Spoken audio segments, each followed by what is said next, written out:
আগামী 28 এপ্রিল সন্ধ্যা 7:30 আইপিএল এর 47তম ম্যাচ অনুষ্ঠিত হতে চলেছে। রাজস্থান রয়্যালস গুজরাট টাইটান্সের মুখোমুখি হবে ম্যাচটিতে। সাইমন সিং ক্রিকেট স্টেডিয়াম জয়পুরে অনুষ্ঠিত হতে যাচ্ছে ম্যাচটি। তো এই ম্যাচে কোন দল জিততে পারে সেটা আপনাদের সামনে আলোচনা করব এবং এই মাঠে কোন দলের পারফরমেন্স কেমন সেটাও আপনাদের সামনে তুলে ধরবো।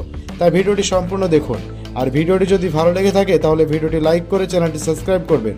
তো বন্ধুরা, আইপিএল এর 18তম আসরে প্রত্যেকটা দল শক্তিশালীভাবে নিজেদের দল গঠন করে শিরোপা জয়ের লক্ষ্যে মাঠে নামছে। সাইমন সিং ক্রিকেট স্টেডিয়ামে যদি এই দু দলের লাস্ট 10 ম্যাচের তুলনা করি, রাজস্থান রয়্যালস এই মাঠে লাস্ট 10টি ম্যাচ খেলে তারা 40% ম্যাচ জিতেছে এবং সাইমন সিং ক্রিকেট স্টেডিয়াম মাঠে রাজস্থান দলের অ্যাভারেজ স্কোর 168 রানের, হাইয়েস্ট স্কোর 214 রানের এবং লোয়েস্ট স্কোর মাত্র 59 রানের।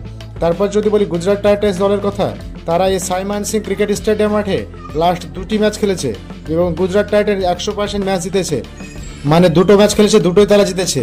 এবং এই মাঠে গুজরাট টাইটান্সের অ্যাভারেজ স্কোর 159 রানের, হাইয়েস্ট স্কোর 199 এবং লোয়েস্ট স্কোর মাত্র 119 রানের।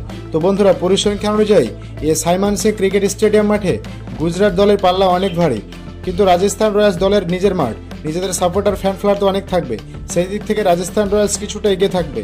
এবং আমরা সবসময় দেখে থাকি সাইমন সিং ক্রিকেট স্টেডিয়াম মাঠে সবসময় অ্যাভারেজ রান হয়, কারণ এই মাঠ অনেক বড় এবং এই মাঠে যারা প্রথমে ব্যাট করবে তাদের জেতার সম্ভাবনা 36% এবং যারা প্রথমে বল করবে তাদের জেতার সম্ভাবনা 64%।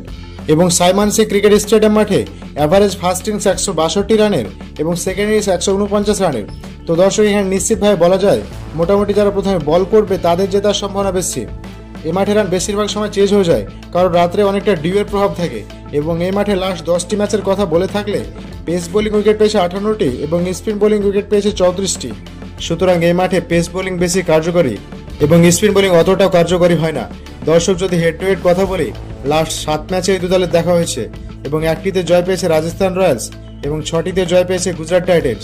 এদিক থেকে রাজস্থান রয়্যালসের থেকে গুজরাট টাইটান্স অনেকটা এগিয়ে থাকবে, কিন্তু বর্তমানে শক্তিমত্তার দিক দিয়ে এই দু দলের মধ্যে কোনো দলই কম শক্তিশালী নয়। কিন্তু রাজস্থান রয়্যালস যেহেতু নিজের ঘরের মাঠে খেলবে, তাই তারা কিছুটা এগিয়ে থাকবে। আবার ফ্যান পোলে এই দু দলের মধ্যে রাজস্থান রয়্যালসকে 37% জেতার সম্ভাবনা দিয়েছে আর গুজরাট টাইটান্সকে 63% জেতার সম্ভাবনা দিয়েছে।